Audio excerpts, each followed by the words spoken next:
रामदास को पता चला तो बहुत रोया। रोया तो इसकी आंखों से दो प्रकार के आंसू, एक आंख से गर्म और एक आंख से ठंडे आंसू।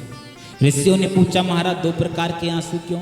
बोल एक आंख से गर्म आंसू इसलिए निकले, रामदास को दुख हुआ कि मेरी माँ मुझे छोड़कर चली गई, अब मैं बिना माँ के अकेला कैसे रहूंगा, क्योंकि दुख के आंसू गर्म होते हैं, अनुभव करके देखना।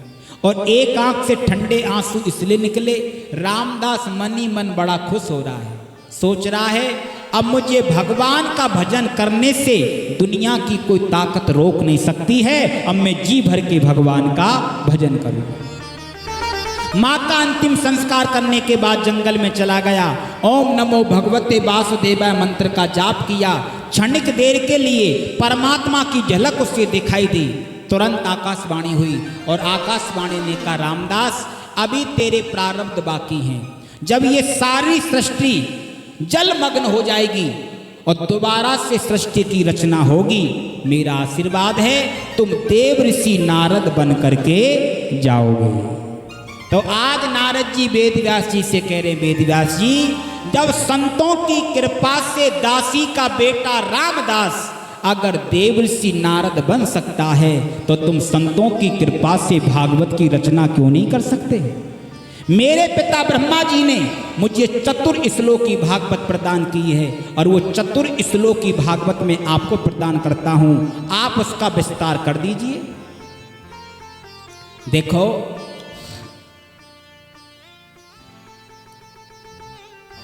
प्रणाम करने से परिणाम बदल जाते हैं,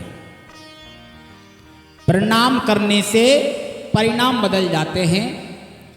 काशी में एक ब्राह्मण थे, उनके कोई संतान नहीं थी। ब्राह्मण दंपति ने तपस्या करी भगवान शंकर की, तो भगवान शंकर प्रसन्न हो गए। क्या चाहते हो महाराज? आपकी कृपा से सब कुछ है, पुत्र नहीं है। शंकर जी बोले पुत्र दो तरह के होते हैं, सुपुत्र और कुपुत्र। किस तरह का चाहते हो? ब्राह्मण ने कहा महाराज पहले दोनों का अंतर बताओ, तब तुम फैसला करेंगे मैं कौन सा चाहिए।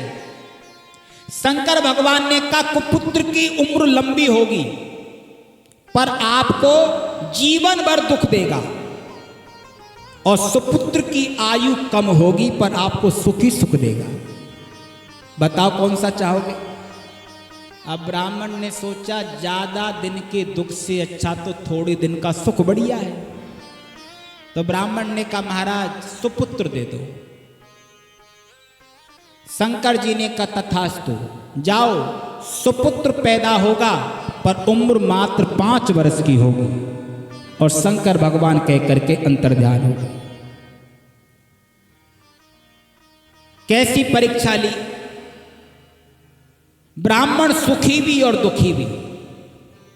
अब बालक का जन्म हुआ, बहुत सुंदर बालक, चंद्रकला की तरह दिनों दिन बढ़ने वाला बालक, पर बालक की उम्र पता थी, इसलिए पिता परेशान। 1 बरस हो गए, 2 बरस हो गए, 3 बरस, 4 बरस, अब बालक की उम्र में 1 बरस शेष रहा। एक संत से पूछा कुछ हो सकता है? संत ने कहा किसी सिद्ध संत का आशीर्वाद इस बालक को मिल जाए तो इसकी उम्र बढ़ सकती है। अब ब्राह्मण ने कहा हम कहां ढूंढने जाए सिद्ध संत, और हम पता कैसे लगा पाएंगे कौन सिद्ध संत और कौन असिद्ध संत है? महात्मा ने कहा तुम तो झंझट में पड़ो ही मत, तुम तो आज से सबको सिद्ध समझना चालू कर दो और बालक को सबको प्रणाम करवाना शुरू कर दो। अब कोई ना कोई सिद्ध मिल जाएगा। अब बालक को लेकर के गंगा किनारे कुटिया बना ली, रहने लगे। अब रास्ते से जो भी निकलता बालक उसी को प्रणाम करता। नर नारी जितने निकरे, जुबा वृद्ध और बाल, वो गजबाज अनेक सूकर स्वान सुगाल, आवत देखे दूर ते जोरे दोनों हाथ, और पुण्य प्रणाम सबको करत धर धर महिमे माथ। सिर टेक टेक करके सबको प्रणाम करता, जो निकलता उसी को प्रणाम करता। हथेलियां कड़ी हो गई, माथे पे चिन्ह बन गया, भगवान की लीला।